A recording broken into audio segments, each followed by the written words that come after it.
This video is about how to act on inspiration before it disappears.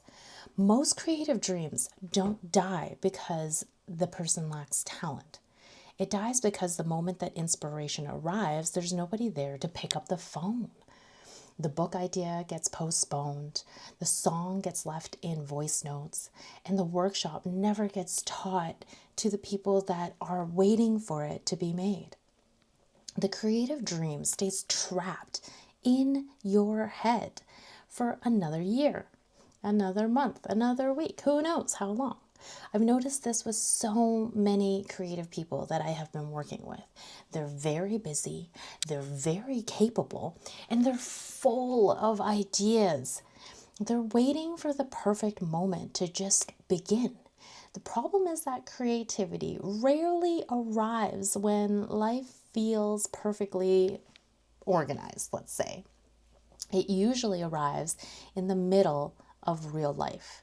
And if we miss that moment, we often miss the gift that it comes with. So creative inspiration reminds me of an apple falling from the tree. Imagine that you're walking along and the apple drops right in front of you. And you can either pick it up and take a nice juicy bite, or you can stop and analyze, where did it come from? Can you tell yourself to just come back later once you figured that out? Or do you just walk straight past it? And if you leave it there long enough, it eventually does rot and it returns back to the earth. Creative ideas are a lot like that. They arrive carrying this energy, this momentum, right? This emotion, this feeling that says, this matters. Earlier this week, I experienced this myself. I was in between two celebrations of life. One had happened last weekend, and the other one was coming up.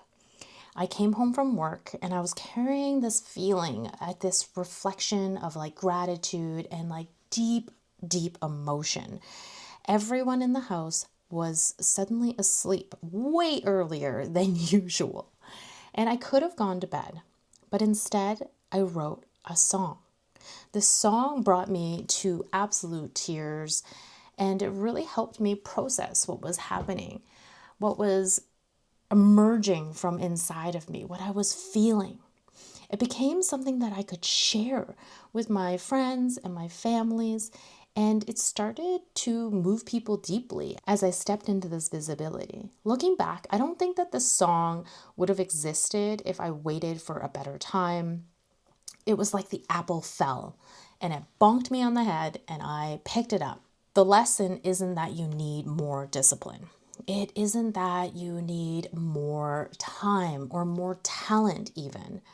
The lesson is that when your inspiration arrives, your job is to respond before any of your excuses or the monkey brain gets in the way.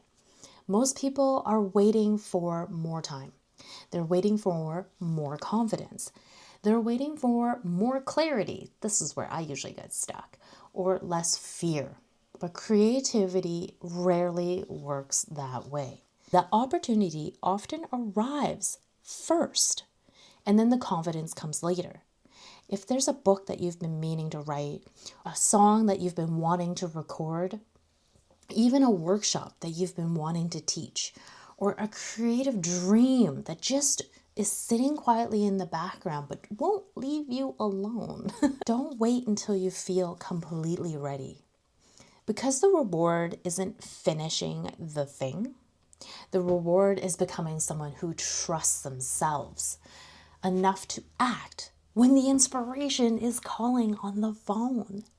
And that's where creative moments begin. And that's often where the work is the most meaningful